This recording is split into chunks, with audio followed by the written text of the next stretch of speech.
Boa noite, a graça e a paz do Senhor. Privilégio enorme estar com os amados irmãos e irmãs. Sempre uma grande alegria. Eu queria ler com vocês dois textos.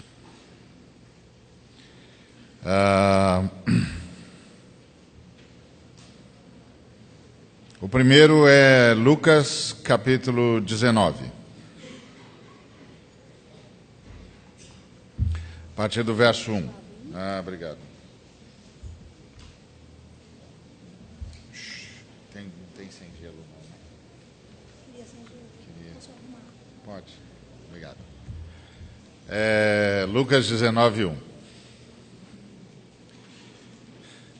Entrando em Jericó, atravessava Jesus a cidade. Eis que um homem chamado Zaqueu, maioral dos publicanos e rico, procurava ver quem era Jesus, mas não podia por causa da multidão, por ser ele de pequena estatura. Então, correndo adiante, subiu a um sicômoro a fim de vê-lo, porque por ali havia de passar. Quando Jesus chegou àquele lugar, olhando para cima, disse-lhe: Zaqueu, desce depressa, pois me convém ficar hoje em tua casa. Ele desceu a toda pressa e o recebeu com alegria. Todos os que viram isso murmuravam, dizendo que ele se hospedara com um homem pecador. Entretanto, Zaqueu se levantou e disse ao Senhor: Senhor, resolvo dar aos pobres a metade dos meus bens e, se em alguma coisa tenho defraudado alguém, restituo 4 vezes mais. Então, Jesus lhe disse: hoje houve salvação nessa casa, porque também este é filho de Abraão, porque o Filho do Homem veio buscar e salvar o que se havia perdido. E o outro texto que eu queria convidar você é Mateus, capítulo 16,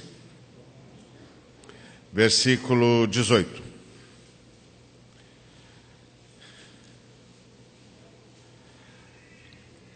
Também eu te digo que tu és Pedro, e sobre esta pedra edificarei a minha igreja, e as portas do inferno não prevalecerão contra ela. Vamos orar? Em nome de Jesus, Pai, obrigado por tudo que o Senhor já ministrou até agora. Queremos rogar que o Senhor continue a nos ministrar, que mais uma vez se dignes a iluminar-nos a Tua palavra, não por nós, mas pelo Cordeiro, que sempre quis que conhecêssemos a Tua palavra e vivêssemos para a Tua honra. Em nome de Jesus. Amém. Bom, o meu tema é se a igreja responde às perguntas dos brasileiros, não é isso? É pergunta, questões.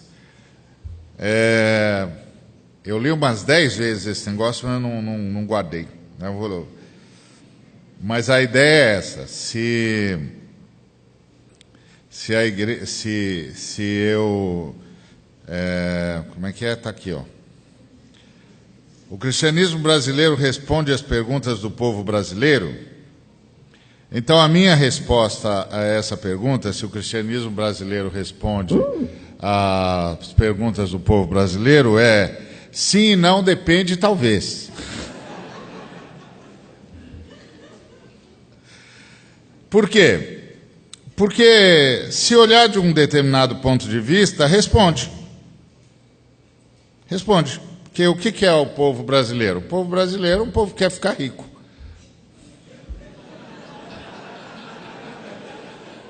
Simples. Não é? O povo brasileiro quer ficar rico. Nós corremos atrás da riqueza, nós somos descendentes dos bandeirantes, dá licença? Nós queremos ficar rico. Nós somos desse tamanho porque a gente queria ficar rico. Tá certo?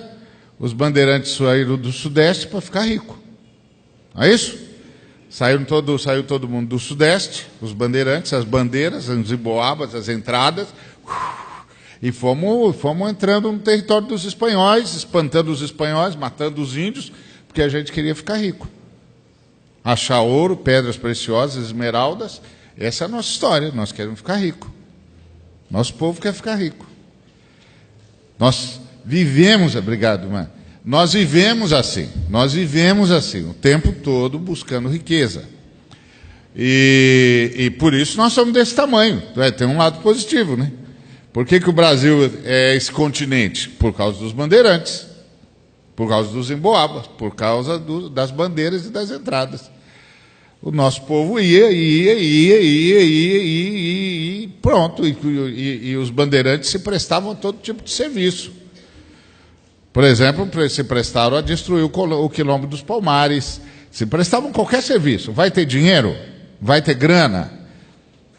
É isso. É isso. Os bandeirantes nem falavam português. Até a chegada de Dom João aqui, os bandeirantes falavam tupi-guarani. Nossa língua, a língua da região São Paulo e Rio, mais São Paulo, obviamente, era tupi-guarani. O Dom João que obrigou todo mundo a falar português. Nosso negócio era ganhar dinheiro. Não era preservar a língua portuguesa, honra portuguesa. Que honra portuguesa o quê? Dinheiro, meu amigo. Prata, ouro, pedras preciosas, esmeralda. Onde é que tem grana? Onde é que tem diamante? Lá nas Minas Gerais, qual era o nosso negócio? Ficar rico. Nós tínhamos os caras que farejavam diamante. Até tinha uma espécie de acordo tácito entre a coroa portuguesa e os farejadores. Deixavam os farejadores chegarem, os farejadores pegavam o que podia, com a pouca técnica que tinha, depois, embora, a coroa chegava e pegava o resto. Não é? Quem leu já a história de Chica da Silva, por exemplo, sabe disso. A rainha de Diamantina, por quê? Porque diamante, nosso negócio era ficar rico. Depois, nossa religião é a religião do poder. Os ameríndios nos ensinaram a negociar com as entidades da floresta. Os africanos nos ensinaram a negociar com os orixás e com os exus, e os portugueses nos ensinaram a negociar com os santos. Nós somos bons nesse negócio. A gente ia lá, oferecia uma oferenda, negociava. Nossa religião é a religião do poder. Então, a gente precisava de ajuda dos orixás, a gente ia lá e fazia um obó. A gente precisava de ajuda das entidades da floresta, a gente ia lá e fazia um sacrifício. A gente precisava de ajuda dos santos da religiosidade popular, a gente ia lá e apostava uma esmola, uma oferenda, uma novena. Essa é a nossa religião. Religião do poder. Então, qual é a pergunta do povo brasileiro? A pergunta do povo brasileiro é: como é que eu faço para ficar rico? Isso é o povo brasileiro. Você fica chateado, você fala de corrupção. Presta atenção, um povo que cresce negociando com as entidades, cresce negociando com os orixás, cresce negociando com os santos cristãos, vai construir que tipo de sociedade? Que sociedade você estava esperando que a gente ia construir? Nós vamos construir a sociedade que eu compro. E que eu pego poder para vender. Qual é a graça de eu fazer todo um trabalho para chegar no poder e não poder vender nada e não ganhar nada?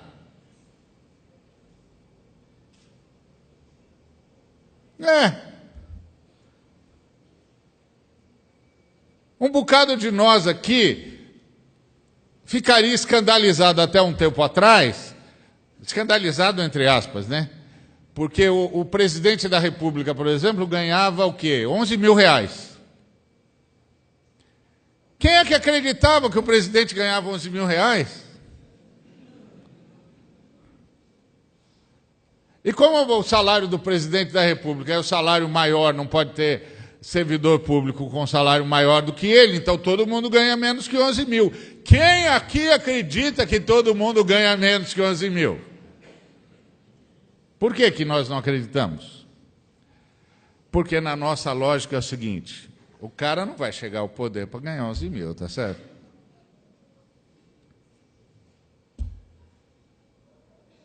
Você está brincando comigo? O cara gastou 90 milhões para ser presidente da República, para ganhar um salário de 11 mil? Em favor do povo? Quem acredita nisso?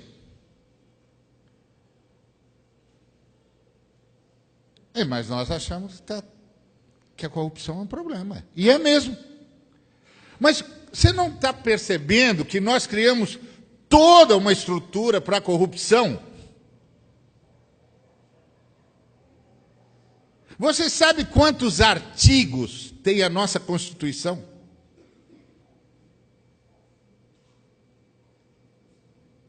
Você sabe quantas dificuldades tem nas nossas leis? Você sabe quão difícil é fazer qualquer coisa seguindo absolutamente a lei no Brasil? Por que você acha que é assim?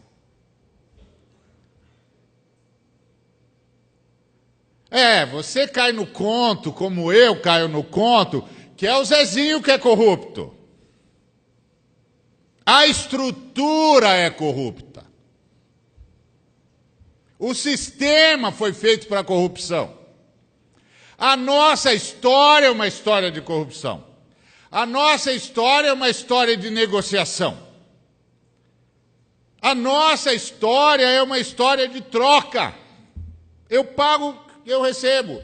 Eu pago para os orixás, eu pago para as entidades e eu pago para os santos. Que sociedade você acha que a gente ia construir? Quem botou na sua cabeça essa sociedade idílica? Onde tem isso? Desde 1500, onde é que tem isso? Por que você acha que os novos partidos vão ser diferentes? Está na estrutura. Nem você acredita que o cara vai ser presidente da República, governador do estado do Rio de Janeiro, para ganhar 10 mil reais. Nem 20.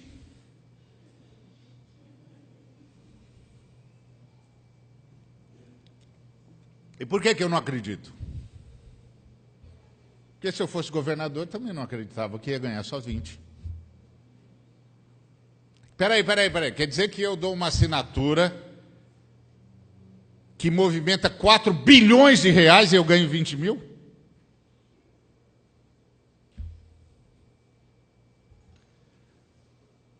Está no bojo da cultura brasileira.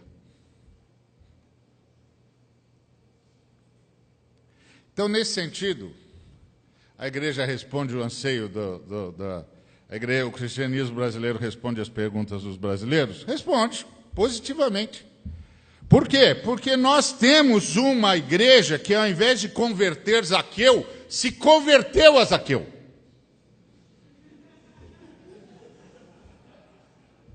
Verdade?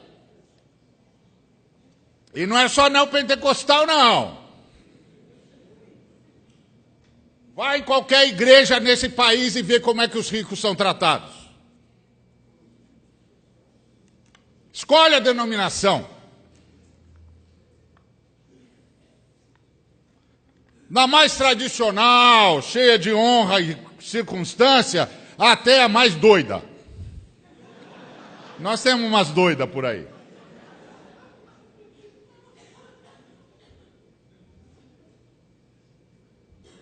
Eu canso de ouvir cara dizendo para mim, aquele cara é o doutor fulano de tal, ele é muito generoso. Generoso uma ova, ele é abençoado e tinha de abençoar, que generoso. Generoso você é com o que é seu. Você não tem nada, você é de Jesus Cristo, tudo é de Jesus Cristo, você é generoso com o quê? Você se converteu ou você não se converteu?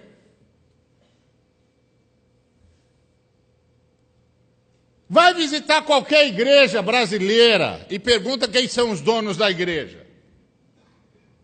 Os caras vão dizer para você quem é que manda na igreja. São os maiores dízimos. E vai falar com um cara bom de dízimo e ver se ele não vai tratar você como se ele fosse seu chefe. Qual é, meu amigo? Nós estamos no Brasil.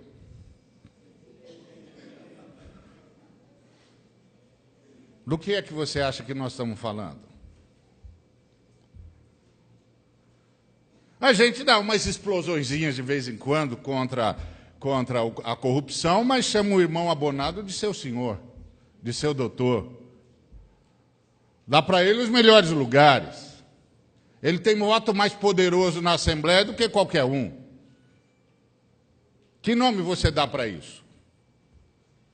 O nome que o dicionário dá para isso é corrupção. É a mesma coisa. Nós estamos enganando quem? Nós estamos enganando quem? Como é que é quando chega o irmão com um carrão importado? Ele é o cara abençoado.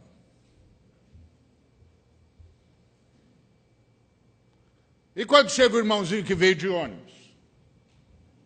É o sujeito que não tem oração nenhuma que aguente ele, porque Deus não responde nada para esse moço.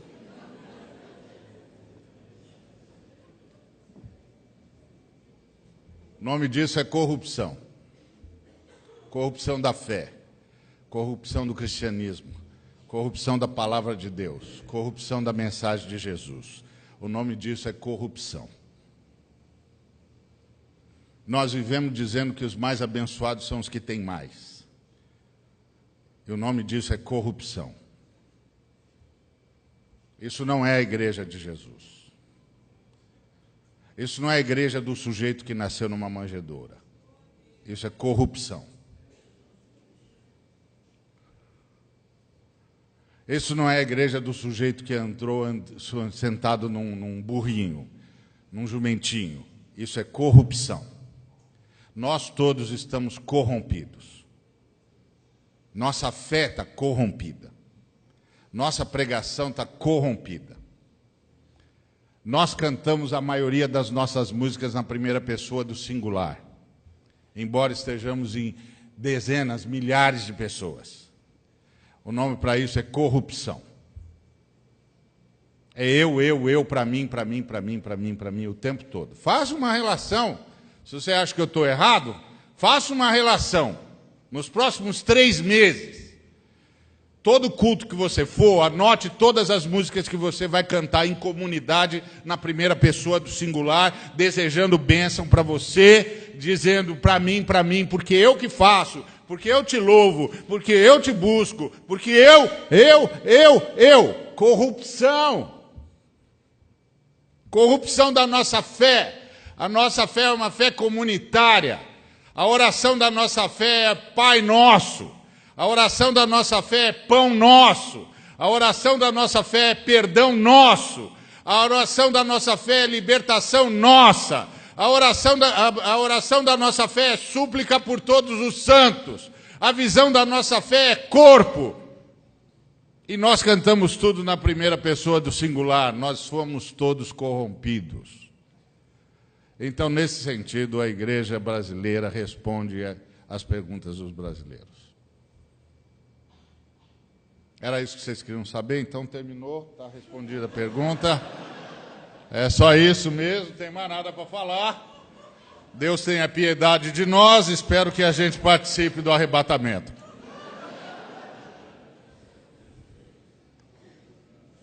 Esse é o ponto.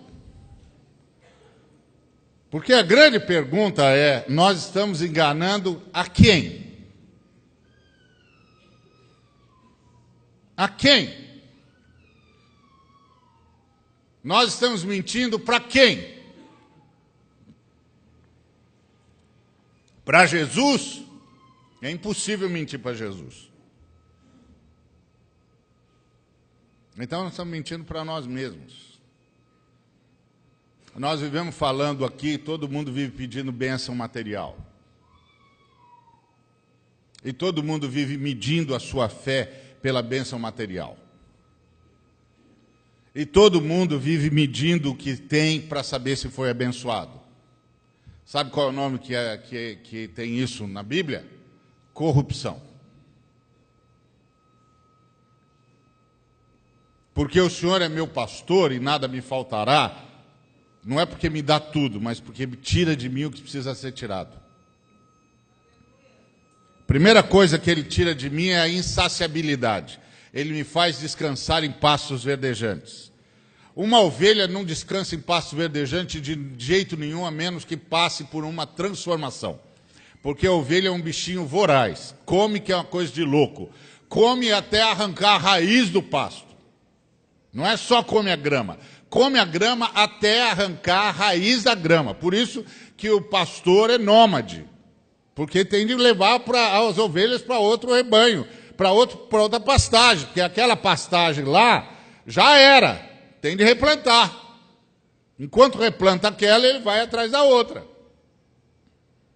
Porque o bichinho é voraz mesmo. Só come. Não descansa em pasto verdejante, a menos que tenha sofrido uma transformação e tenha vencido a insaciabilidade.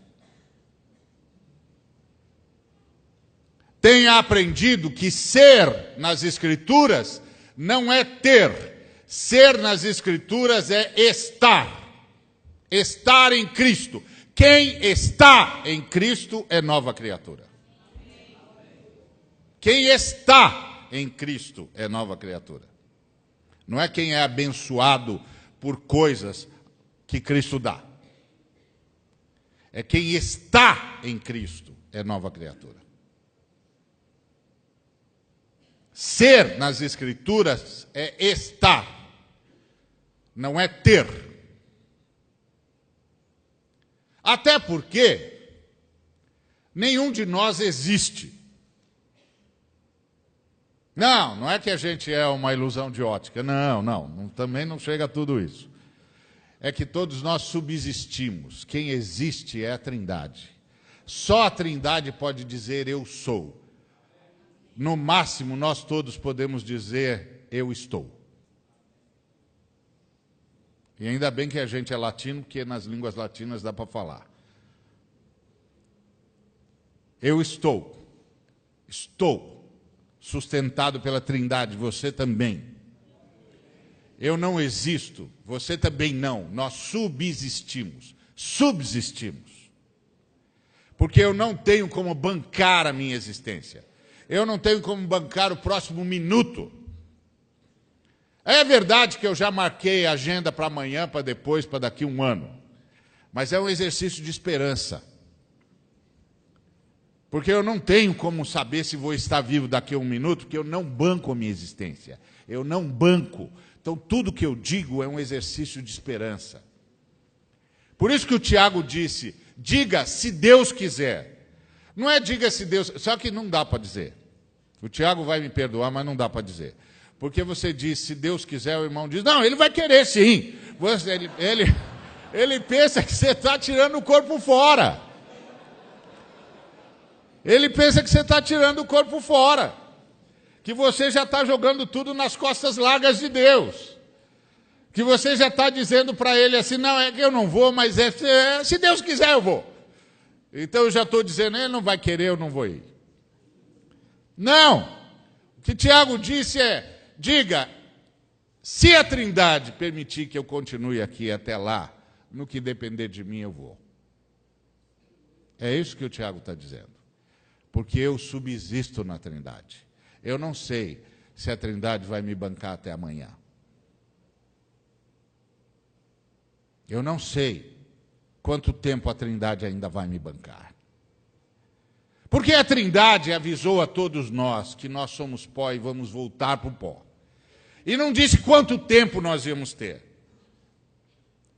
Então a gente não sabe quanto tempo tem. E como eu costumo dizer...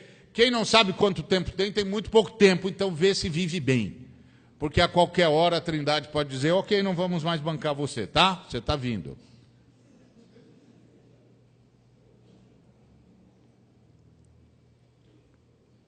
Não vamos bancá-lo aí, nessa dimensão. Vamos bancá-lo aqui enquanto você espera a ressurreição. Esse é o fato, essa é a nossa fé. A nossa fé não tem nada a ver com esse capitalismo estruturado em que todo mundo programa tudo para 40 anos. A nossa fé é uma fé vivida a cada dia. É a fé do maná. Tem para hoje. E é a fé da comunidade. Tem para todos. Se tem para mim, tem para todos. Quem ora o pão nosso de cada dia se oferece para ser a padaria de Deus. Tudo é de Deus.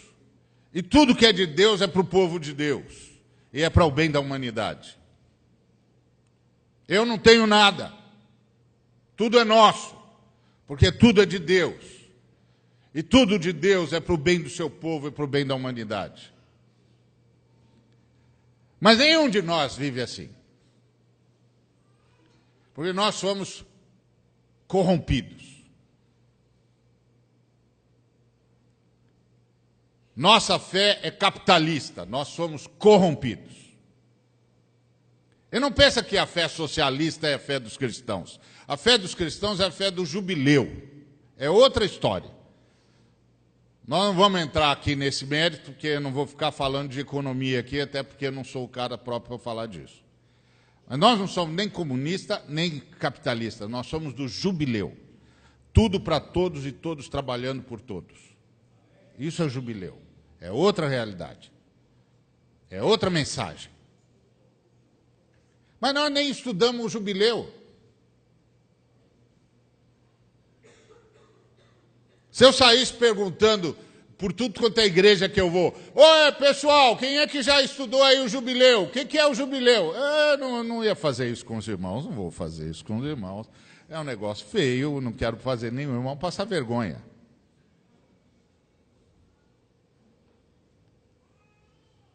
Então, nesse sentido, a igreja, o cristianismo brasileiro responde sim, senhor, às perguntas dos brasileiros, porque a pergunta que o brasileiro faz é como faz para ficar rico?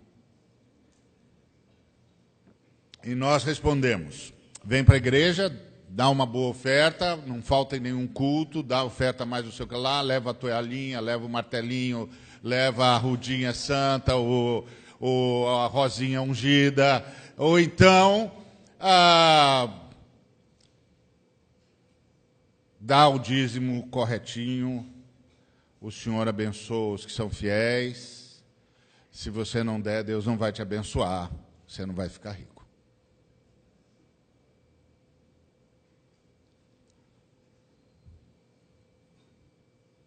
Isso não é fé cristã.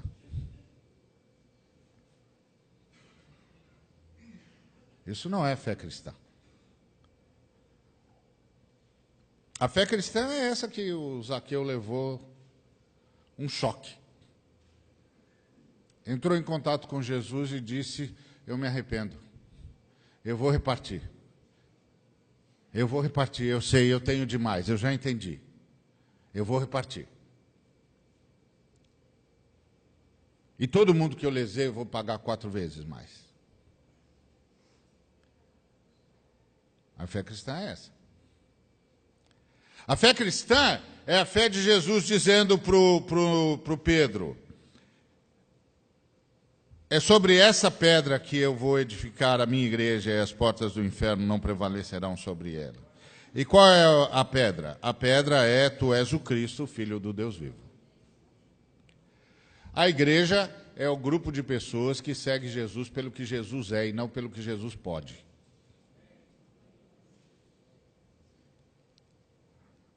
Esse é o ponto. O que é a igreja? A igreja é o grupo de pessoas que segue Jesus pelo que Jesus é e não pelo que Jesus pode. E o que Jesus é? Jesus é Deus que veio em carne e osso para nos libertar. E Deus a gente adora. E adorar é imitar. A gente imita Jesus. E o que Jesus mais fez foi se esvaziar. E o que Jesus mais fez foi repartir. O que Jesus mais fez foi abençoar. Aliás, disse o apóstolo Pedro lá em Atos 10, 38. Vocês ouviram falar o que aconteceu em Israel? de como Deus ungiu a Jesus de Nazaré com o Espírito Santo e com poder, e ele andou por todos os cantos fazendo o bem e curando a todos os oprimidos do diabo, porque Deus era com ele?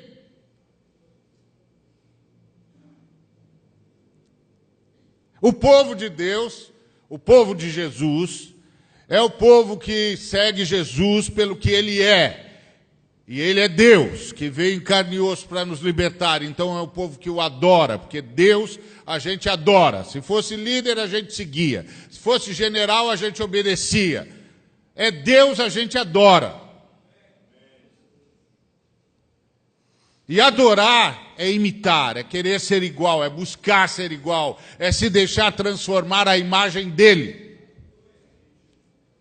E o que mais caracteriza a imagem dele é esvaziar-se, é doar-se, é repartir, é abençoar, é curar, é andar por todos os cantos fazendo o bem e curando a todos os oprimidos do diabo, porque Deus era com ele.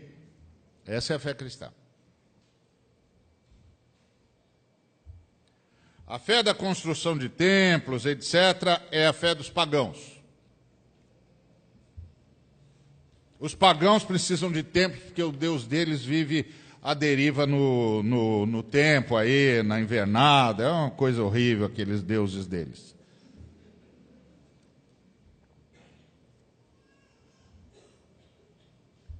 A Trindade, o Deus que se revelou em Cristo Jesus, não precisa de templo. Porque senta-se no céu e descansa os pés na terra. Não tem templo para ele. Ele não cabe em lugar nenhum, porque todas as coisas estão dentro dele. Ele não precisa de templo. Templo é uma invenção pagã. Mas se a gente não vai se não tiver estacionamento. E a gente não fica se não tiver ar-condicionado. Eu não penso que eu não gosto de ar-condicionado. Claro que eu gosto, não sou bobo. É claro que eu gosto, como um gosta. Mas não é para a glória de Deus que tem ar-condicionado, é para a minha glória. Que eu não gosto de suar, detesto. Então, para a minha glória tem ar-condicionado. Não é para a glória de Deus. Deus não precisa disso.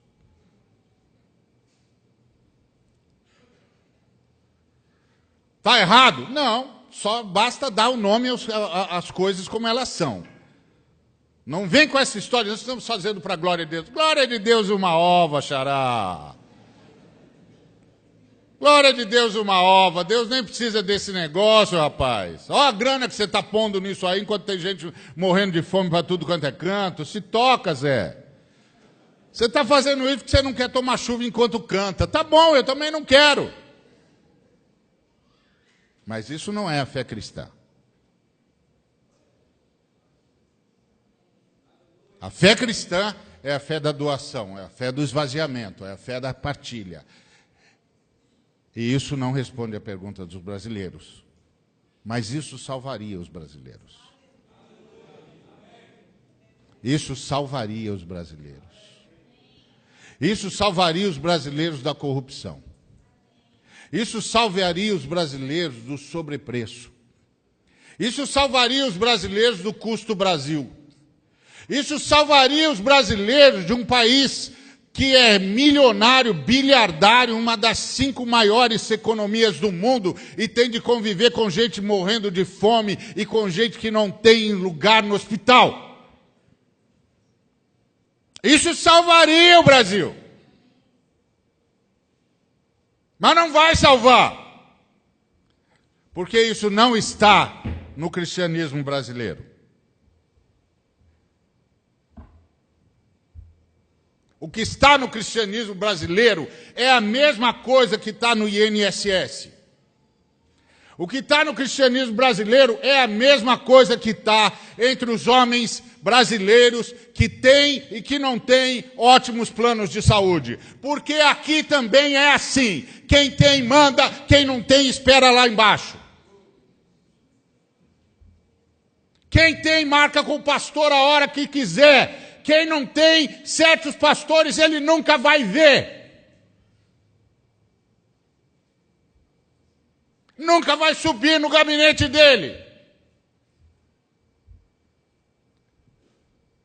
Porque agora ele é famoso.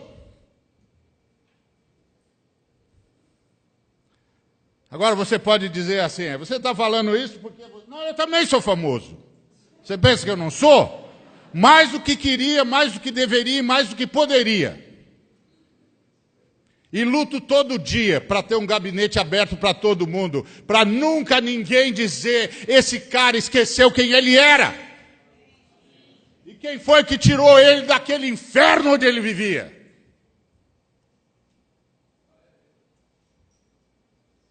Mas aqui é a mesma coisa que no INSS. Quem tem vai para o Einstein, lá em São Paulo, ou vai para o melhor hospital do Rio, que eu não sei qual é. Não tem? Não, então vai para o Einstein mesmo. Quem não tem, vai para a fila do INSS, xará. Isso é o Brasil. O único jeito de salvar esse país é se houver uma mudança na igreja que está nesse país. É se aqui nesse país, pastor não andar saindo por aí comprando aviãozinho.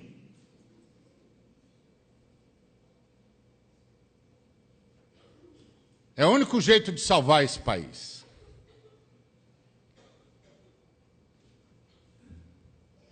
Agora, esse cristianismo brasileiro,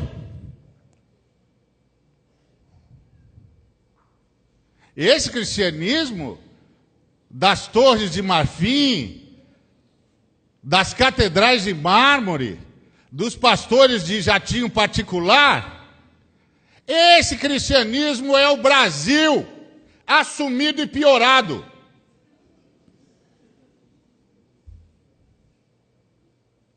Então, esse cristianismo responde a pergunta dos brasileiros. Como é que faz para você ficar rico? Vira pastor. Monta a sua igreja.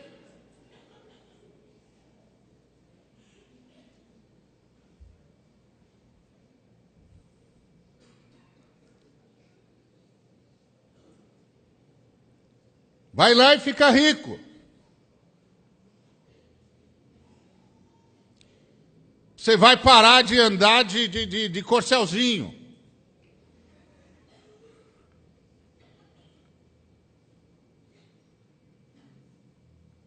Está entendendo? Então a pergunta que vocês fizeram está respondida. Responde a pergunta dos brasileiros? Responde. Os brasileiros querem ficar ricos. É por isso que tem um bocado de cara que diz todo dia, em todo lugar onde eu vou, nossa, pastor, isso é um absurdo, o senhor não acha? Não, eu não acho. Não, o senhor não acha? Por que o senhor não acha? Porque você não ajuda, você não paga, você também não quer? Não está todo mundo sustentando? Então não é um absurdo. Absurdo sou eu. Ficar brigando contra isso. Em vez de começar a minha campanha para ter meu jatinho. Isso é que é absurdo.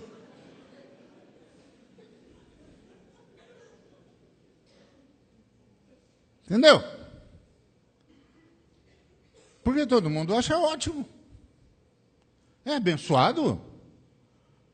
O cara tem 3 helicópteros, um jatinho, uma fazenda com 10 mil cabeças de gado. Oh, glória, aleluia, é abençoado. Todo mundo vem para frente para falar da bênção que recebeu e não da bênção que repartiu. Isso não é a fé cristã. Mas isso é o cristianismo brasileiro. E não é só lá, não. Vá em qualquer denominação tradicional que se orgulha de ser reformada. E você vai ver a mesma coisa. Nós fomos corrompidos. É isso. E por isso nós não estamos salvando o Brasil.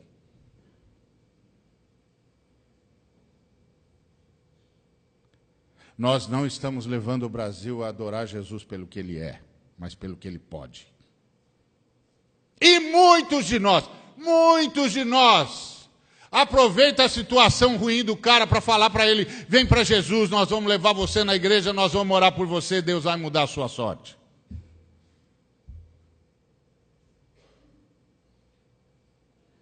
A maioria de nós não sabe pregar a partir da graça, só a partir da desgraça. Se a gente encontra um desses sujeitos engomadinhos que parece que não precisa fazer mais nada com ele, a não ser que ele se converta, porque ele já está tudo certinho, a gente não sabe como pregar o evangelho para ele. Porque para nós, o evangelho é uma coisa moral. O cara vai virar um melhor pai de família, o cara vai parar de fumar, vai parar de beber, vai parar de jogar. Vai ser um cara direitinho. Por isso que nas nossas igrejas não dá para entrar travesti.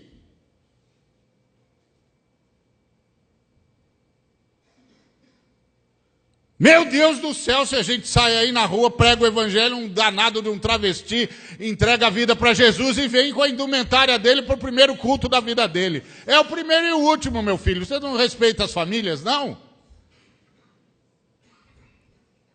Isso não é fé cristã. Isso é outra coisa, eu não sei o que é. É uma religião boa, talvez, não sei. Quem sabe? Mas isso não é fé cristã. Mas não foi isso que Jesus fez, não foi isso que Jesus ensinou e não foi assim que os apóstolos viveram.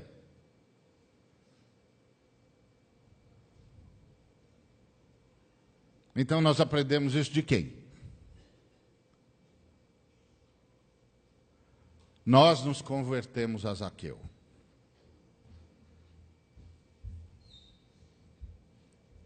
Por isso nós somos mantenedores do status quo.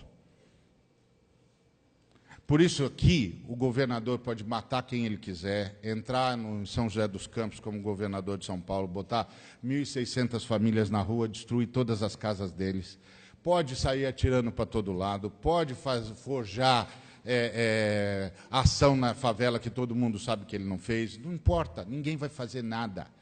E ninguém vai fazer nada, porque tudo isso aqui está construído baseado na mentira. E todo mundo sabe que todo mundo está mentindo. Ninguém vai dizer uma palavra. E se você disser, o cara vai falar que você está desobedecendo às autoridades. Isso não é fé cristã. Isso é um bando de gente sustentando um sistema de opressão. E sustentando um sistema de opressão em nome de Deus. E chamando o povo que ama Deus para ser servo do diabo.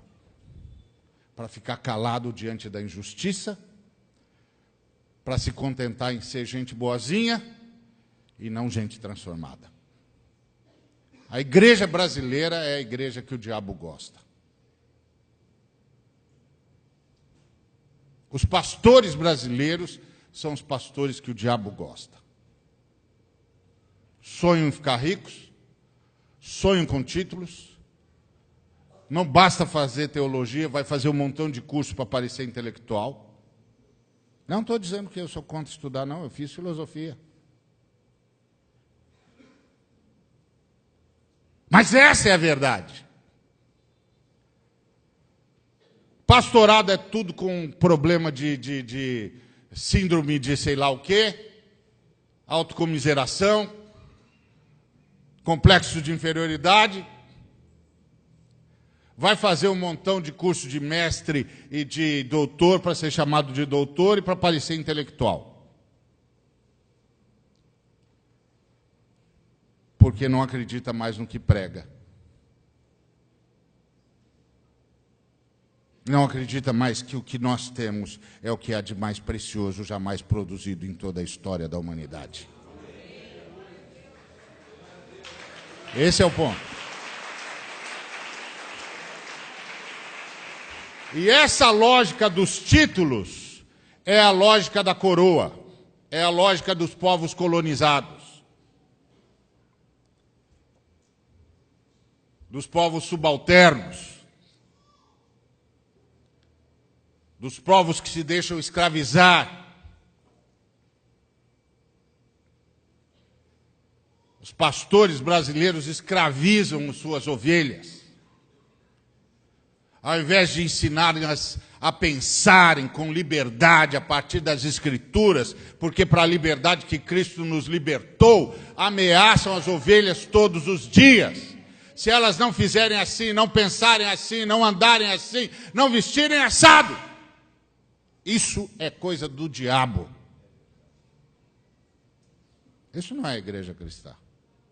Mas essa igreja responde às perguntas dos brasileiros, porque os brasileiros estão acostumados ao servilismo. Esse país é o país dos coronéis. Nós temos homens aqui que mandam em 2 estados, sozinhos, que fazem o que querem, que levam para a cama a mulher que quiser, que roubam o que quiserem, que decidem quem vai ser o governador. E os pastores vão lá e estendem a destra da comunhão. Lacaios, bando de covarde.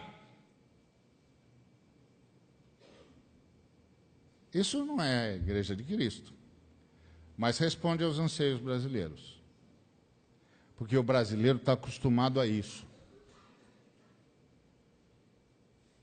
E os pastores brasileiros também querem ser coronéis. Por isso, nós estamos cheios de ministério.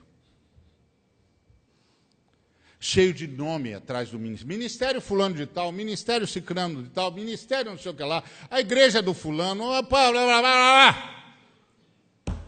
Coronéis. Os coronéis de Deus.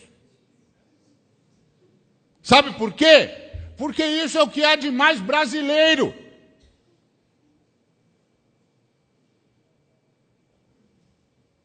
Esse é o jeito brasileiro. Nós somos a nação dos coronéis. Os nossos políticos são coronéis. Por isso eles fazem o que querem. Porque isso aqui é um povo de coronel.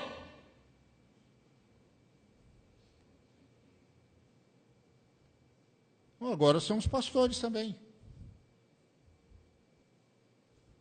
Os nossos coronéis. Eu sou um dos 12 do Terra Nova. Estou ligado a um bom coronel, tá certo? Não, eu gosto do Silas Malafaia. É outro bom coronel. Não, eu acho que o melhor é o Edir Macedo. Esse é um coronelzaço. Mas tem o Valdemiro também.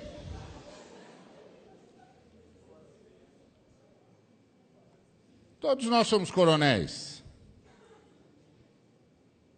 E mandamos nas ovelhas e perpetramos a escravidão. E dizemos, se você não der R$900, você não vai escapar da crise financeira. E nós dizemos, está certo. E sabe por que nós dizemos está certo? Porque nós somos escravos. Nós somos subservientes. Nós somos filhos dos coronéis. O único problema é que as nossas mães eram as empregadas domésticas. Vocês querem mesmo tratar desse negócio de conversar com o Brasil, ou vocês preferem que eu pare aqui e faça uma pregação devocional? Eu faço também. E eu gosto, porque eu sou um cara devocional, eu acredito na Bíblia. Para mim, a Bíblia é a palavra de Deus. É infalível, é inerrante, é regra de fé e de prática.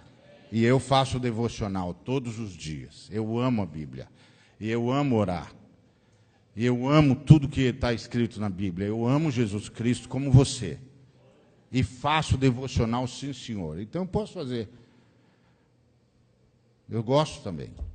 Mas vocês me fizeram uma pergunta. se o cristianismo brasileiro responde à pergunta dos brasileiros. Responde. O problema é que não devia responder. Porque nós, brasileiros, precisamos de libertação. Nós, brasileiros, precisamos nos livrar dos coronéis. Nós, brasileiros, precisamos nos livrar da injustiça. Nós, brasileiros, precisamos nos livrar dessa miséria. Nós, brasileiros, precisamos nos livrar desses homens que não respeitam os nossos casamentos nem as nossas mulheres.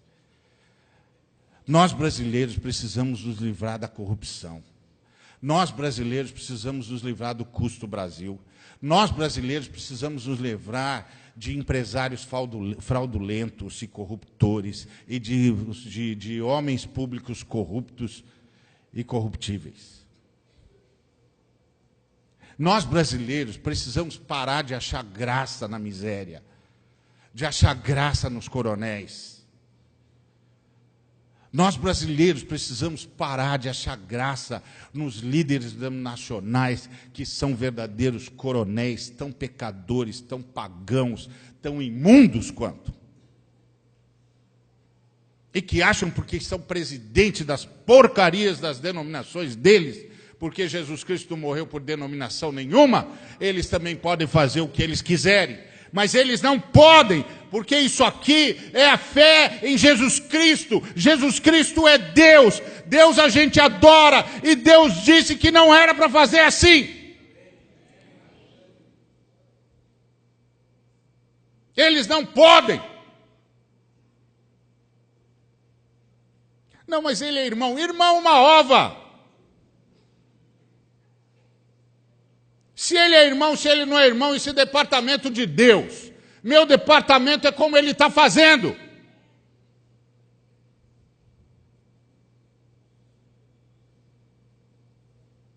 Eu tenho de dizer para ele com todas as letras, escuta aqui, ó, você não tem o direito de fazer isso. Isso aqui não é a sua casa. Não custou o seu sangue. Você não subiu à cruz e você não ressuscitou. Eu não sei quem você é, mas eu sei a quem você deveria servir e você não está servindo. Mas se eu falar isso, você vai dizer que eu sou contra a unidade da igreja. E em nome da unidade da igreja, você vai me dizer para me calar diante dos coronéis. E sabe o que eu vou fazer? Eu vou me calar, porque eu não quero perder sua amizade. Eu não quero que você pare de estender a dessa de comunhão para mim. Nós somos irmãos. Eu amo estar com você. Por que eu vou ficar ferindo você por causa desse coronel? Eu fico quieto. E digo, Deus mesmo vai tratar disso. Entendeu? Agora, o cristianismo brasileiro, como nós o conhecemos hoje, responde as perguntas? Claro, está tudo respondido. Não vê que tudo quanto é brasileiro está vindo para ser crente? Não vem para Jesus Cristo diretamente, porque não vem seguir Jesus Cristo pelo que Ele é, mas pelo que Ele pode. E isso não é seguir um Deus, é seguir um profeta poderoso.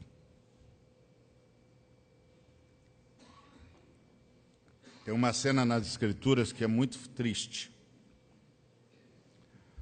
As pessoas descobriram que bastava tocar nas vestes de Jesus que elas eram curadas. Aí Jesus não podia mais descer do barco. Porque ele descia do barco e as pessoas pulavam em cima dele. Você pode imaginar a cena? E aí Jesus disse para os discípulos, mantenha o barco afastado, que eu preciso falar com eles. E eles não me ouvem mais. Eles só querem o que eu posso dar. E você sabe de uma coisa? Nós dizemos isso todo dia. Vem aqui hoje à noite, irmão, para receber a sua bênção. Está precisando de alguma coisa, irmão? Vem hoje no culto. O Senhor vai agir. Sua bênção vai chegar.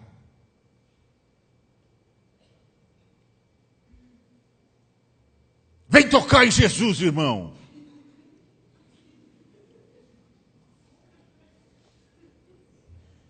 Mas o texto diz que Jesus fugiu dos que o tocavam, dos que iam apenas para tocá-lo. O Senhor é meu pastor porque acaba com a minha insaciabilidade. E aí eu posso descansar em pasto verdejante, porque eu sei que ser é estar, não é ter. O Senhor é meu pastor porque acaba com a minha ansiedade. Eu posso ir para as águas de descanso, porque eu não tenho de ficar controlando tudo e olhando toda hora para ver o que está acontecendo aí nas minhas costas. Porque eu sei que estou nas mãos do Senhor. Embora beber água é o momento de maior fragilidade para qualquer animal. Mas o Senhor está cuidando de mim, então não preciso ficar ansioso. Ele apazigua o meu coração. O Senhor é meu pastor porque Ele me dá senso de valor. Ele me guia pelas veredas da justiça por amor do seu nome. Ele me dá senso de valor, eu ganho identidade. Eu me torno incorruptível. Agora eu sei quem eu sou, sei por que eu estou aqui e sei para que eu vivo. Então Ele é meu pastor porque Ele me muda. O Senhor é meu pastor porque Ele me faz enfrentar os meus medos. E ainda que eu ande pelo vale da sombra da morte, eu não temerei mal nenhum, porque Ele está comigo. Ele diz, vem comigo, rapaz, enfrenta os seus medos, eu vou levar você para pastos mais verdes, você tem de passar por isso, você tem de vencer isso. Eu vou mudar você. Você vai parar de ter esse medo selvagem. Vou levar você para a fé. O Senhor é meu pastor porque Ele me faz relativizar as circunstâncias. Os inimigos me cercam e Ele prepara uma mesa na presença dos meus inimigos e faz o meu cálice transbordar. E me diz, não são os seus inimigos, não são as circunstâncias que dizem para você o que é a vida, não, meu filho. Quem diz para você o que é a vida sou eu. Senta e come, querido. Entre mim, entre você e os seus inimigos estou eu, e eu sou uma barreira intransponível. Descansa, rapaz. E o Senhor é meu pastor porque Ele me dá uma comunidade. Bondade e misericórdia certamente me seguirão todos os dias da minha vida e habitarei para sempre na casa do Senhor. E a casa do Senhor somos nós. Nós vamos ser bondosos e misericordiosos uns para com os outros. Vamos construir uma sociedade solidária. Uma sociedade onde todos trabalham por todos, onde todos se responsabilizam por todos, onde todos amam a todos, onde todos carregam as cargas uns dos outros. Essa é a casa de Deus. Esse é um lugar de bondade e misericórdia. Isso me seguirá todos os dias na minha vida. O Senhor é meu pastor porque me põe numa comunidade, eu não estou mais sozinho. Isso é a fé cristã. Não responde a pergunta de um país de individualismos. Não responde a pergunta de um país de coronéis. Mas salva esse país. Porque o problema desse país é o individualismo. Veja isso no trânsito. Pergunte se é você mesmo quantas vezes você dá passagem. Ou se você não sente que está toda hora disputando o espaço com o cara que está no outro carro.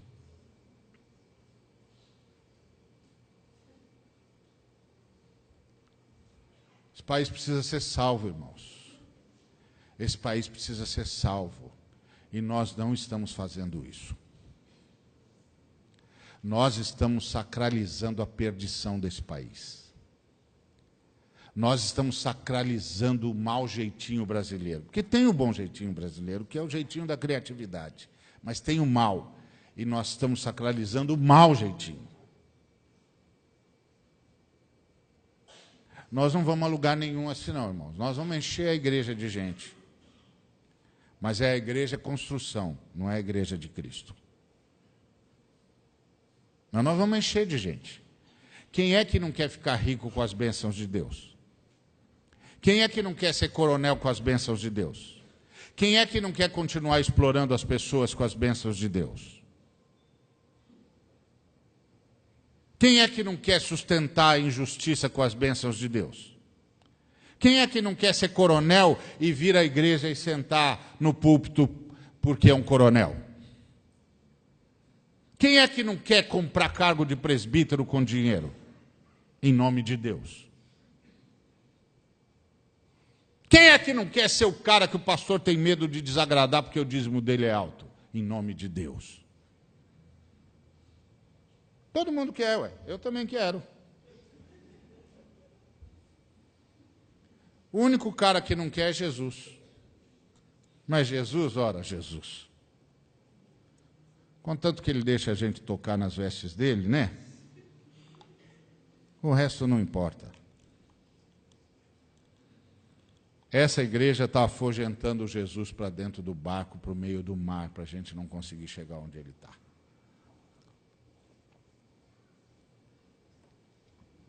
Dá para mudar? Dá. Começa com o nosso arrependimento. Começa com o meu arrependimento.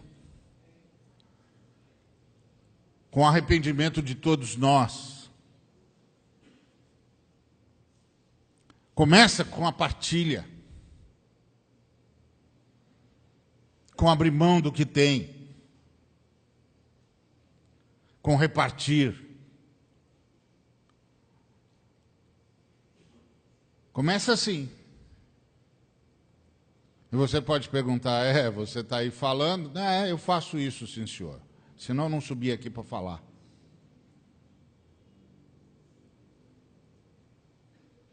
Porque uma coisa eu ainda tenho, medo de Deus.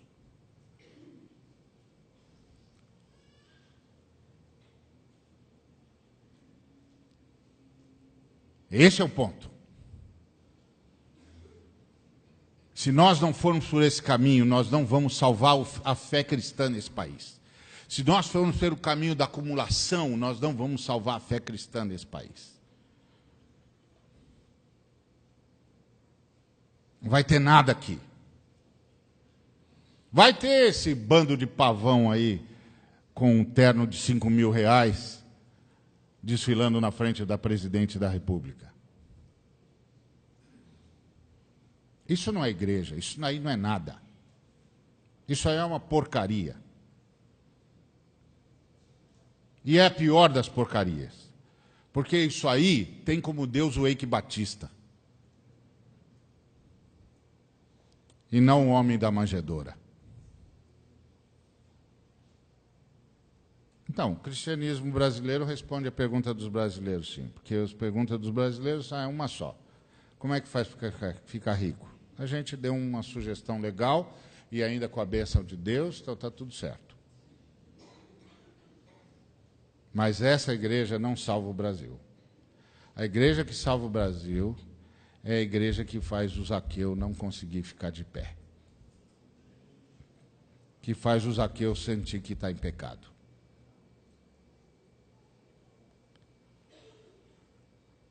Que faz o Pôncio Pilatos tremer diante de um camarada ensanguentado.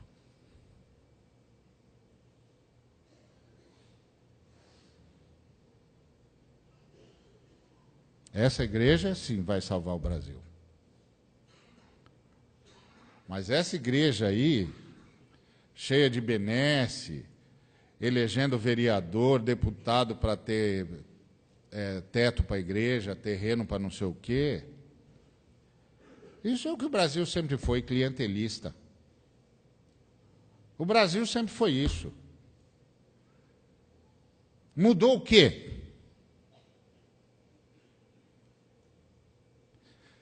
Então, que igreja que nós queremos? Aqui responde o povo brasileiro, ou que diz ao povo brasileiro o que é que o povo brasileiro deveria perguntar?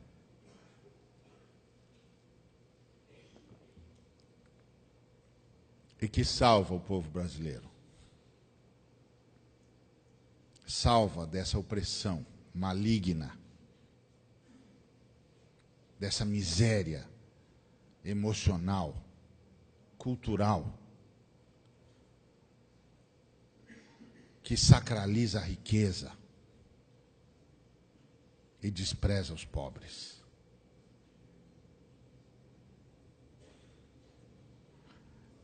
É isso aí, irmãos. Já que vocês perguntaram, está respondido. Não precisa ficar bravo comigo, porque eu vou embora, você vai fazer o que você quiser mesmo, fica tranquilo. Não fica pensando que Deus vai pesar a mão sobre você, não vai pesar a mão, porque agora é a época da reconciliação. Deus está em Cristo reconciliando consigo o mundo e não imputando aos homens as suas transgressões. Tudo que Deus vai fazer é o que Ele tem feito todo dia comigo e com você, que é, meu filho, se arrependa. Ainda tem uma oportunidade de você se arrepender. Você não precisa se arrepender, porque Ele vai continuar te abençoando, porque Ele abençoa de graça. E abençoa por graça. Você não compre o meu CD. Bobagem você levar essa mensagem para casa. Para que isso? Você já não ouviu? Já não está bom? Já não é dor suficiente para uma noite só? Vai levar isso aqui para casa para quê?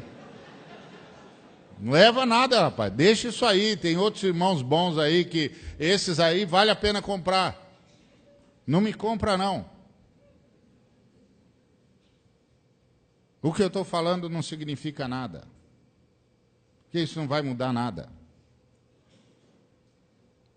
É só uma palavra de profeta. Palavra de profeta ninguém leva a sério. É só palavra de profeta. Negócio de profeta é ser jogado na cisterna. Deixa isso para lá. Não esquenta com isso, não. Sua igreja não está bem, não está tudo bem lá? Os irmãozinhos da TV não estão ficando cada vez mais ricos e você não se sente cada vez mais abençoado por aquelas orações de crocodilo? Então, por que você vai mexer nisso? Mexe nisso não, rapaz. Ninguém leva a sério o profeta. Todos os profetas foram assassinados. Ninguém leva a sério o profeta. Desde os tempos de Israel, desde Zacarias que morreu no templo.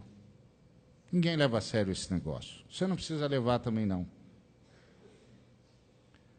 Eu só quero ter a certeza de que você ouviu. Você ouviu. Você pode não concordar comigo. Você pode dizer, imagina, esse cara vive do quê? De brisa. Você não está vendo que eu vivo de brisa?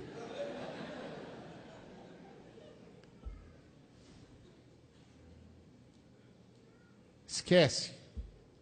Profeta a gente esquece. Mas eu só quero ter certeza que você ouviu. E que quando nós chegarmos diante do grande rei, você não vai poder dizer, nenhum pastor me disse o que estava acontecendo.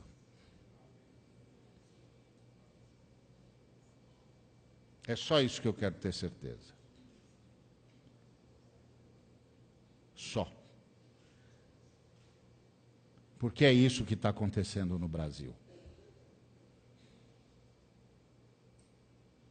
E todo dia eles tentam nos corromper. Com convites, com ofertas, para ver se a gente simplesmente entra no grupo.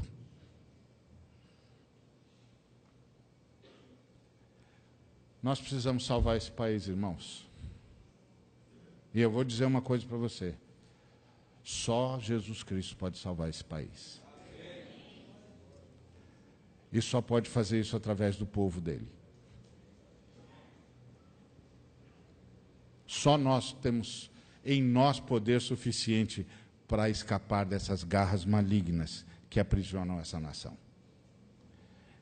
E para trazer os outros conosco e mudar a forma de ser nessa nação e a forma de governar essa nação.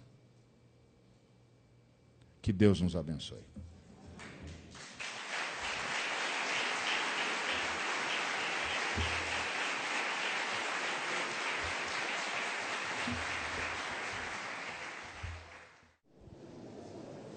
Queridos, vamos prestar atenção nas perguntas que com certeza as respostas serão muito relevantes para nós, para todos nós que estamos aqui. Ari, querido, chegou uma pergunta aqui. Pastor, de onde o senhor começaria então a mudança no Brasil? influenciando do topo ou da base de nossa sociedade? Da base. Só há libertação através da consciência do povo, principalmente do povo que se converte, da base. O topo não vai abrir mão do poder, a menos que ocorra um grande milagre. E isso é, claro, um desejo, uma esperança, eu creio em milagres, mas se eu vou trabalhar na base. Principalmente vou trabalhar com as crianças, para ensinar as crianças a profunda verdade do Evangelho e ajudá-las a pensarem com as categorias de Jesus e não com as categorias do mundo. Eu começaria pela base, investindo tudo que posso nas crianças, investindo tudo que posso nos jovens, investindo tudo que posso nos adolescentes, investindo tudo que posso na nova geração. E com os pobres. Investiria tudo que posso nos pobres. Até para os pobres se libertarem da mentalidade de que ser explorado é natural.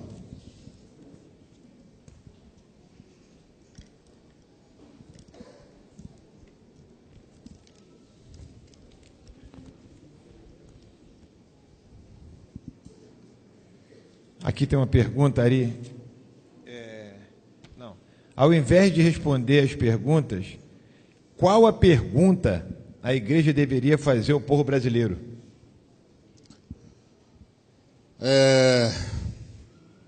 Vocês querem continuar nesse inferno? É isso mesmo que vocês querem para essa nação? Vocês querem continuar nesse inferno? Vocês querem ter governadores, prefeitos, presidentes que vocês sabem o que são e mesmo assim vocês toleram? Vocês querem continuar nesse inferno? Querem esse sistema que condena à miséria a maioria? Vocês querem mesmo continuar numa nação em que 50% das terras pertencem a 4 milhões de seres humanos, enquanto o restante das terras, tirando as reservas naturais, ficam para 194 milhões? Vocês querem mesmo viver num país em que nós somos 198 milhões de pessoas e temos 240 milhões de cabeças de gado? Vocês querem mesmo isso? Vocês acham que isso é realmente progresso? Essas são as perguntas que nós tínhamos de começar a fazer. O que o senhor acha de homens cristãos, pastores sérios, que entraram ou desejam entrar na política? Se eles tiverem vocação e fibra para aguentar o tranco e base cristã para fazer o que tem de fazer, ok? Nós precisamos de agentes de Deus em todos os cantos. O ponto básico é, o jogo da política é o jogo do poder. O jogo do poder é um jogo que apela para a corrupção o tempo todo.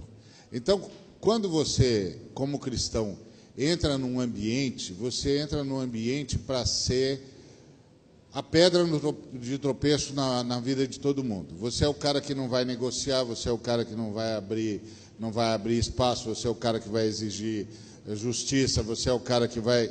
E sabe o que vai acontecer com você? Você vai ter muita dificuldade de fazer vingar qualquer coisa, a menos que você tenha muito povo do lado de fora da janela. E esse é o grande problema. Como nós brasileiros e os crentes são a mesma coisa, os brasileiros não acreditam em honestidade e os crentes não acreditam em santidade. Os crentes brasileiros não acreditam em santidade. E a maior prova disso é que a coisa mais fácil que você consegue fazer na igreja é caluniar alguém. Basta você caluniar, todo mundo vai acreditar que o cara pecou. Ninguém vai em nenhum momento imaginar que pode ser uma calúnia.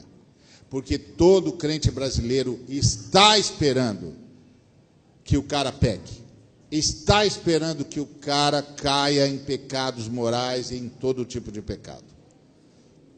Então, a coisa mais fácil que existe na igreja brasileira é caluniar alguém. E é fácil porque na igreja brasileira ninguém acredita em santidade. Ninguém acredita que santidade seja possível, embora tecnicamente o seja, lógico, mas ninguém, inclusive, acredita que qualquer um de nós esteja realmente buscando santidade. Esse é um fato. Assim como o povo brasileiro não acredita em honestidade. Então, o povo brasileiro está sempre esperando ser roubado, está sempre esperando que o político vai roubar. E aí, quando entra um crente sério, que jura que, diante da cruz, que vai ser cristão, os crentes ficam esperando quanto tempo vai levar para ele se corromper.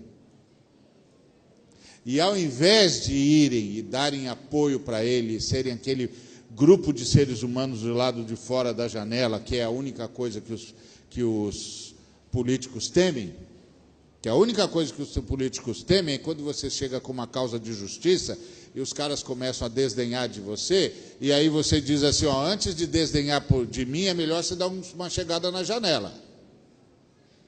Aí quando ele chega na janela, ele vê aquela multidão. Aí ele volta com a cara amarelada. Aí ele sabe com quem está falando. Mas isso não acontece, porque nós abandonamos os nossos soldados. Nós ficamos esperando para ver quando é que eles vão cair. É isso. E quando eles caírem, nós vamos dizer, está vendo? Por isso que a gente é contra. O problema todo é que nós jogamos o cara na cova dos leões e não ficamos na retaguarda. E isso é um fato. E aí, quando o cara começa a perceber que vai ser devorado, ele começa a negociar. Aqui, lá em Campinas, no interior de São Paulo, teve um presbiteriano extremamente sério que foi eleito vereador. Nome que é uma lenda lá, não vou lembrar agora o nome dele, mas ele é uma lenda lá. E ele estava na Câmara e um vereador chegou para ele e disse assim, você já pegou os seus 5 lotes? O que 5 lotes? Os 5 lotes. Quais 5 lotes? Não estou sabendo de 5 lotes nenhum. Ele falou, rapaz, você não sabe que as empreiteiras precisam que uma série de coisas sejam liberadas, porque nenhuma empreiteira vai ganhar dinheiro se cumprir a lei brasileira de loteamento. Você não sabia disso, né? Pois é, mas é. Nenhuma empreiteira vai ganhar dinheiro se cumprir toda a lei de loteamento. Então, ele vai e corrompe. E lá eles corrompiam assim, eles davam para cada vereador 5 lotes. E os vereadores com 5 lotes faziam de conta que não viram e pronto. Aí esse irmão sério virou para o vereador que estava falando com ele e disse assim, ó, eu não quero 5 lotes e tem mais. Se eu souber que alguém pegou, eu denuncio. Eu denuncio. Sabe o que aconteceu? Ele não conseguiu, durante 4 anos, nem dar nome de rua. Eles não deixaram passar nada dele. Nem nome de rua ele conseguiu emplacar. Nome de rua. E sabe o que os crentes fizeram? Nada. Nada. Não foram para a rua, não apoiaram o irmão. Nada. Como ele era sério, ele passou 4 anos gritando da tribuna, berrando da tribuna, e foi embora. Porque 4 anos depois, nem os crentes votaram nele, porque ele não tinha emplacado nenhum projeto. Que vereador é esse que não tem nenhum projeto aprovado? Um vereador que não negociou. Ei, meus irmãos, estamos falando do Brasil ou da Suíça? Estamos falando do quê?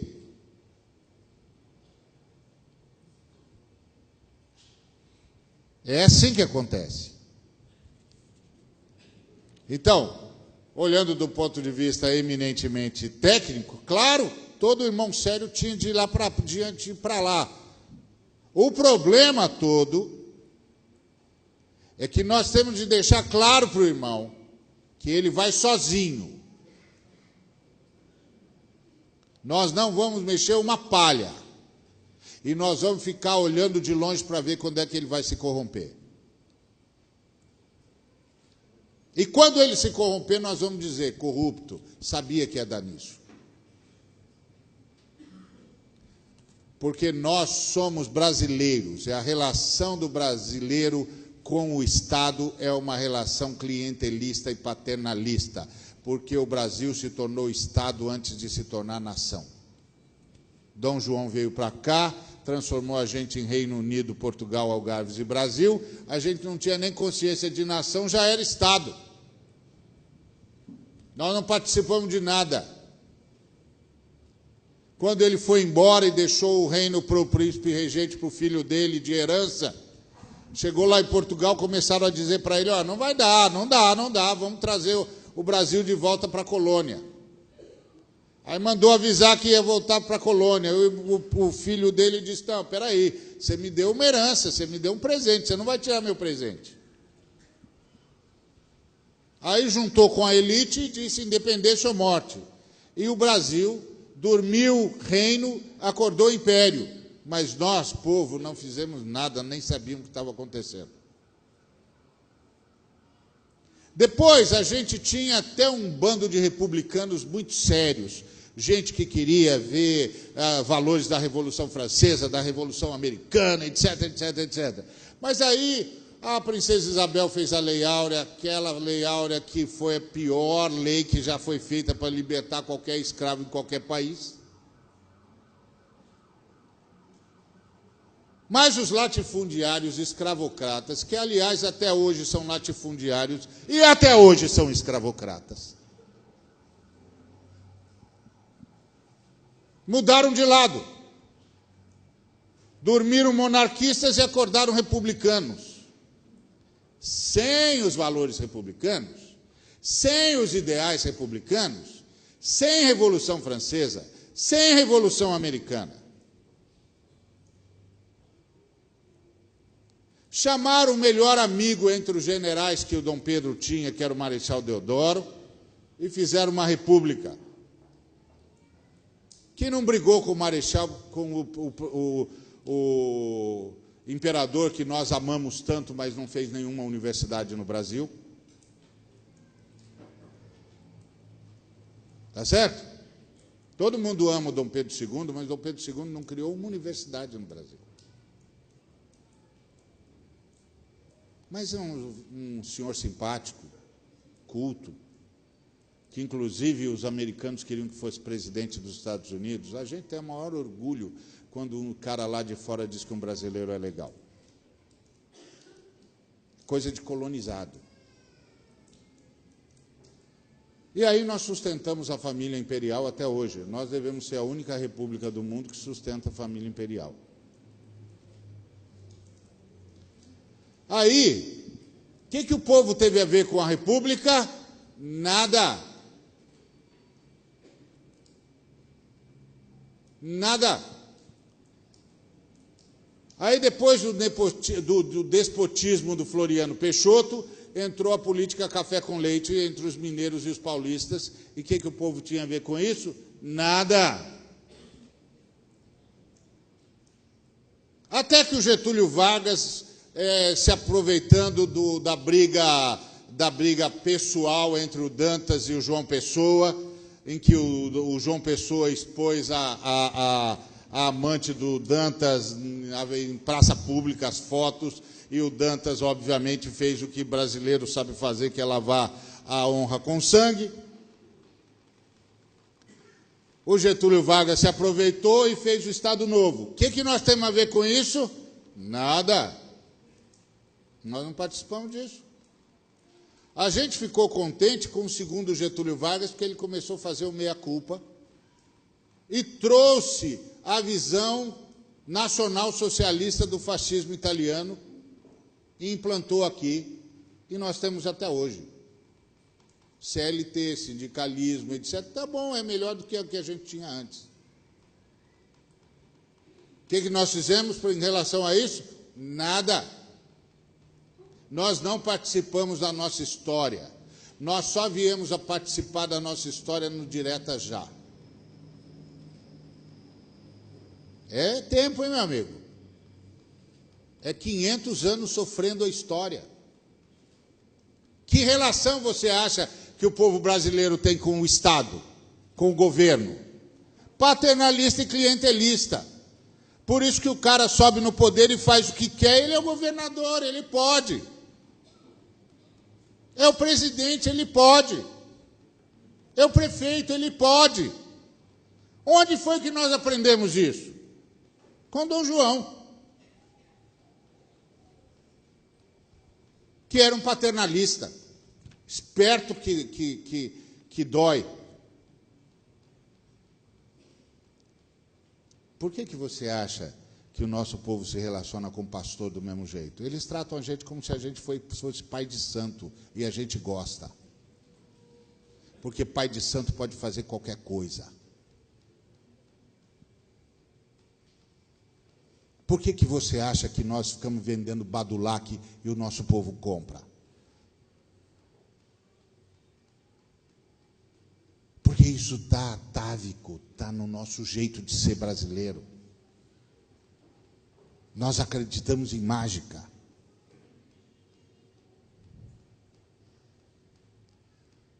Esse é o ponto. Aí, nós vamos mandar um cara para o enfrentamento público, ele vai sozinho, que se vire. Ele não quer ser santo? Não quer ser melhor que todo mundo? Ele que se vire.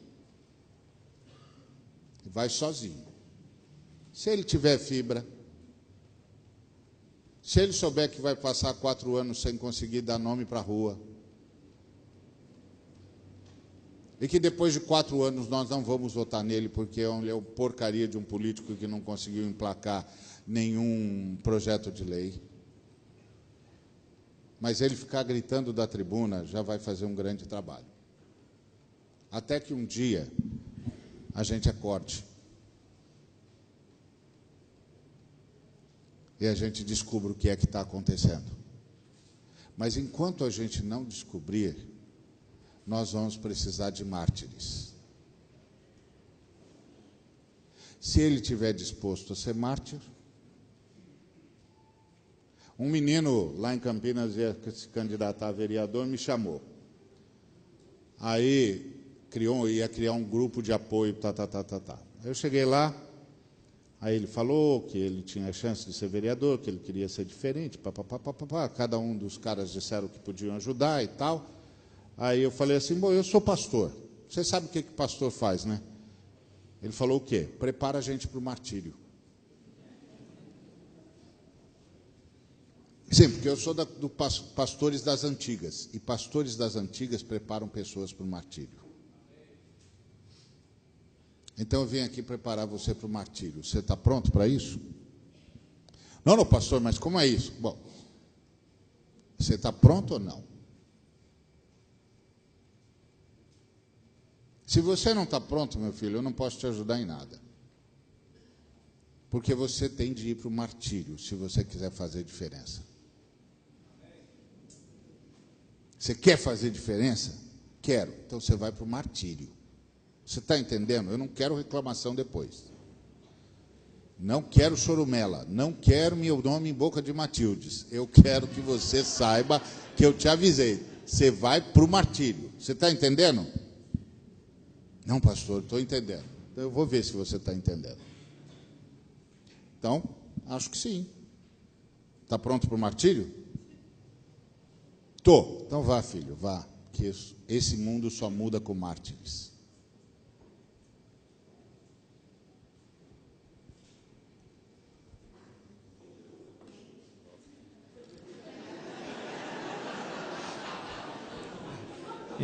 Entendi.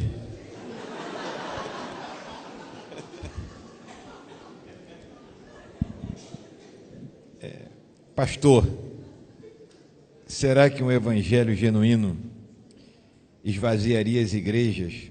Ou esse medo é apenas um escudo atrás do qual ficamos acomodados, pregando nossas fábulas? Não, não esvaziaria, não. Porque eu acredito que está havendo uma colheita no Brasil. Não esvaziaria, não. Levaria os caras à conversão de verdade, mas não esvaziaria, não. Porque tem dois fenômenos na Bíblia que a gente confunde como se fosse um só, mas não são. É o fenômeno do avivamento e o fenômeno da colheita. O fenômeno do avivamento é quando o Espírito Santo trabalha dentro da igreja. Ministério do João Batista. Fenômeno da colheita é quando o Espírito Santo trabalha fora da igreja, nos circunstantes. Conversa de Jesus com a mulher em Samaria. Aquilo é colheita. Vida do João Batista antes de Jesus. Aquilo é avivamento. Então eu tenho a impressão profunda, e não é de hoje, já faz 10 anos que eu falo isso. 10 anos. Acho que até mais. Acho que a primeira vez que eu escrevi sobre isso já faz 15 anos. Eu chamei os pastores, eu disse, eu estou percebendo que o Espírito Santo está trabalhando na sociedade brasileira, vai haver uma colheita.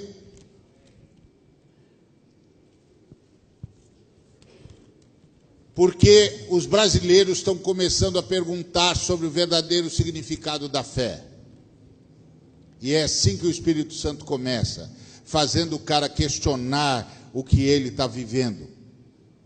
Se nós apresentarmos o Evangelho, eles vão se converter. Então não vai esvaziar, não. Porque tem uma colheita no Brasil. Vai finalmente botar o cara na trilha da salvação, porque por enquanto tem um bocado de gente no caminho largo e espaçoso que leva para o inferno e vai indo cantando aleluia. E vai ser muito chato ver um montão de gente entrar no inferno cantando aleluia. Cantando música gospel, né? Tudo na base do eu, e adorando os artistas gospel.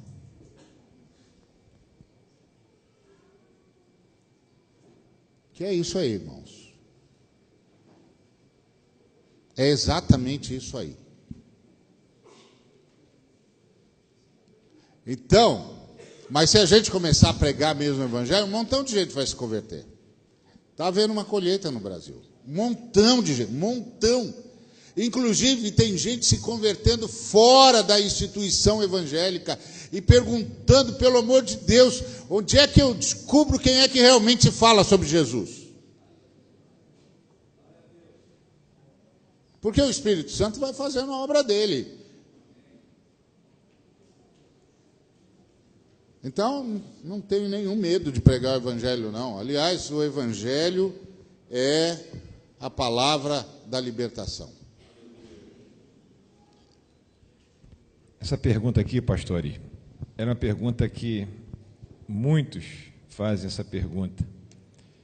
Diante de tudo que você falou, como explicar que Deus está no controle? Deus não está no controle do mundo, Deus está no controle da história da salvação e interfere todas as histórias paralelas para impedir que a história da salvação corra risco de continuidade. E quando os caras pecam para além da medida da iniquidade, ele tira da história.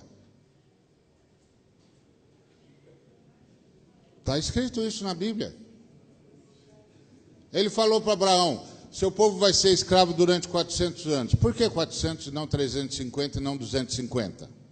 Porque ainda não se cumpriu a medida da iniquidade dos amorreus. Daqui a 400 anos, os amorreus, os ferezeus, os heteus, os perizeus terão completado a medida da iniquidade, vão perder o direito de continuar da história, eu vou tirá-los da história e vou entregar a terra deles para vocês. Esse é o ponto. Deus se responsabiliza pela história da salvação. Deus não está aqui para fazer do Brasil uma nação justa. Deus está aqui para fazer salvação. Quem está aqui para fazer do Brasil uma nação justa somos nós.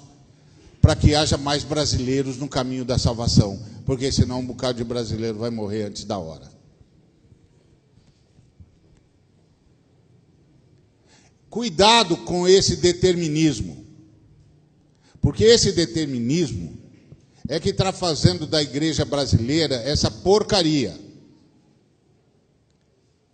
Porque essa história de Deus estar no controle significa que se eu pequei é porque Deus quis que eu pecasse.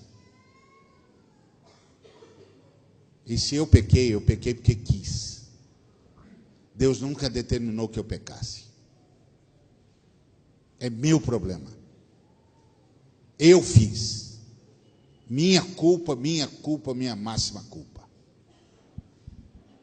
Não, meu filho, fica tranquilo, Deus está caminhando você, e Ele caminha, leva a gente por esses caminhos mesmos transversos, e a gente cai, mas Ele já sabia disso, Ele estava preparado e tal, Ele sabia,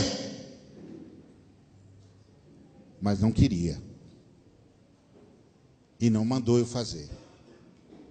Eu fiz, por isso eu tenho de me arrepender.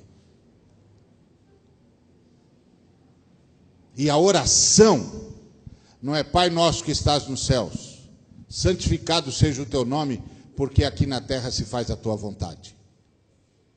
É assim a oração? Qual é a oração? Pai nosso que estás nos céus, santificado seja o teu nome, venha o teu reino, e seja feita a tua vontade. Por que o Espírito Santo, por que Jesus ensinou a orar assim, se a vontade de Deus está sendo feita? Isso é conversa determinista. O determinismo é a mãe de todas as tiranias. É por isso que as nações de religiões kármicas não conseguiram se desenvolver antes que o Ocidente chegasse lá. Não conseguiram desenvolver senso de justiça, porque era o determinismo, era o karma. Você nasceu do jeito que Deus queria que você nascesse. Você tem um corpo que Deus quer que você tenha. Você mora num lugar onde Deus quer que você more. Você vai viver o tempo que Deus quer que você viva. Você vai morrer do jeito que Deus quer que você morra. Você já leu isso? Se você não leu, eu vou te dar a bibliografia. 40 dias com propósito de Rick Warren, primeiro capítulo. Sabe o que é isso? Determinismo. Sabe o que é isso? Isso é maravilhoso quando você fala na Califórnia para gente que mora em casa de 11 milhões de dólares.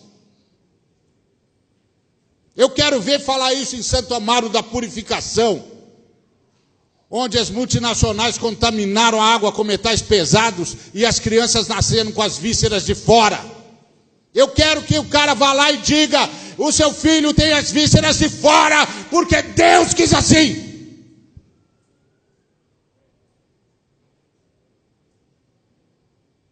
É fácil pregar para esses almofadinhas milionários que vivem nababescamente e tudo que precisam é saber que Jesus me abençoa assim. Vem comigo, cara. Vem comigo para a miséria. Vem comigo para as crianças brincando em esgoto aberto. Fala para eles. Fala para eles que eles estão tomando a água com aquelas coisas fecais, porque Deus quer. Fala para eles que foi Deus que determinou. Se fosse assim, Urias podia chegar diante de Deus e dizer: escuta, Deus, eu sou heteu, eu abri mão dos deuses heteus, eu reconheci que só o Senhor era Deus, eu me submeti à circuncisão, eu passei a ser um homem íntegro como um judeu tem de ser. Eu lutei por Davi até a minha mão colar na espada, no cabo da espada. Esse homem não respeitou meu casamento. estuprou a minha mulher, me matou. E todo mundo diz que ele é um homem segundo o seu coração. Então Deus, com todo o respeito, me responde uma pergunta: como é que é o seu coração? Está vendo? Falar idiotice para milionário é fácil. Cuidado com o determinismo.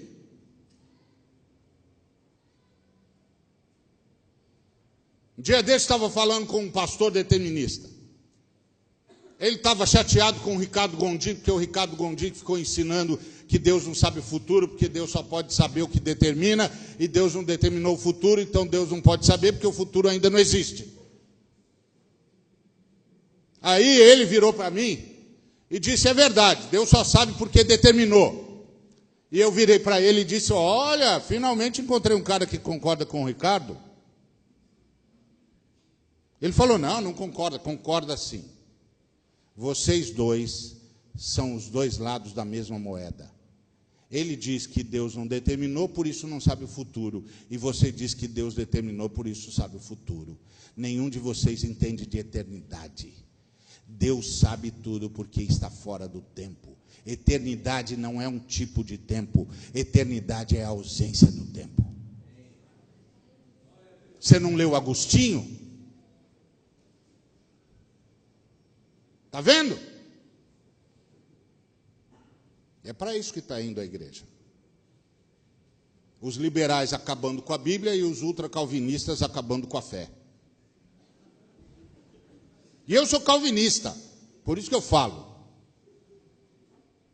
Não ia falar dos arminianos, porque eu não sou arminiano, eu sou calvinista. Mas determinismo não é um ensino da fé reformada.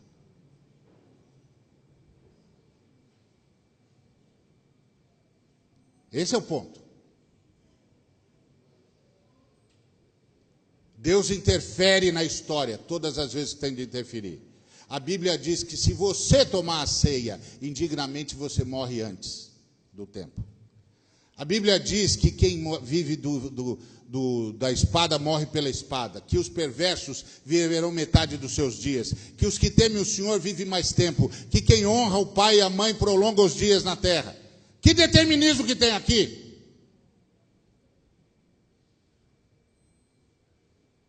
Nenhum.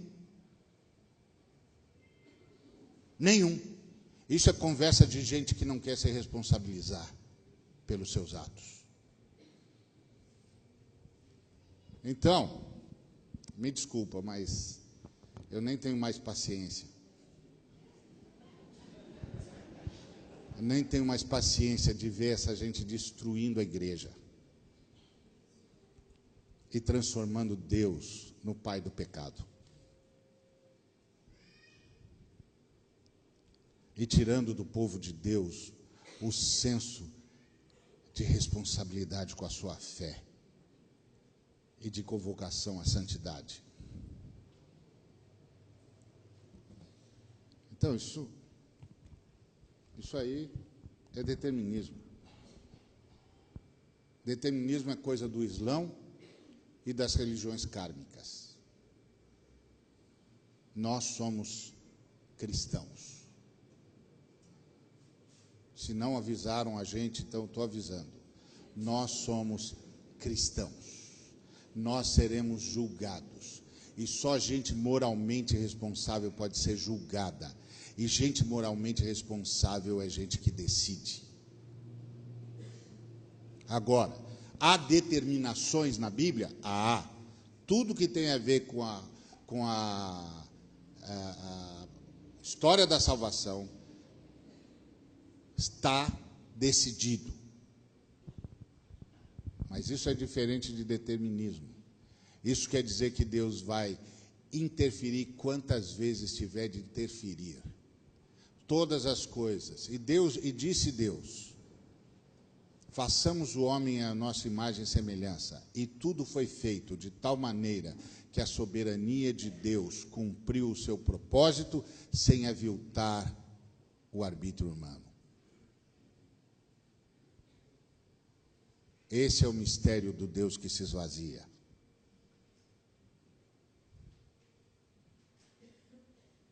Porque Deus abraçou a morte antes de criar a vida.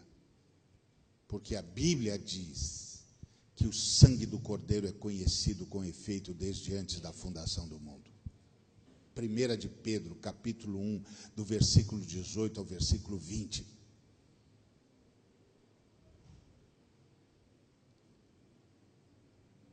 Tá certo? Amém. Recebi a informação aqui que o tempo está esgotado.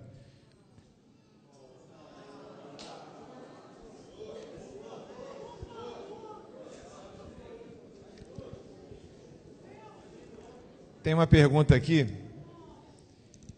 interessante. Se Zaqueu estava em cima da árvore, e Jesus desce daí depressa, que hoje me convém ficar na tua casa, e depois Zaqueu restitui, né? Se converte. E aí aqui está a pergunta: qual é a mensagem que converte Zaqueu? A mensagem que você prega. Arrependei-vos, porque é chegado o reino dos céus. Arrependei-vos, porque é chegado o reino dos céus. Que era exatamente a mensagem que Jesus pregava. Arrependei-vos, porque o reino de Deus, o reino do céu chegou. Vai acabar toda a rebelião. E Deus está dando chance a todos os rebeldes de se arrependerem. E você está vivendo como um rebelde. É a mesma mensagem que eu e você pregamos. Glória a Deus.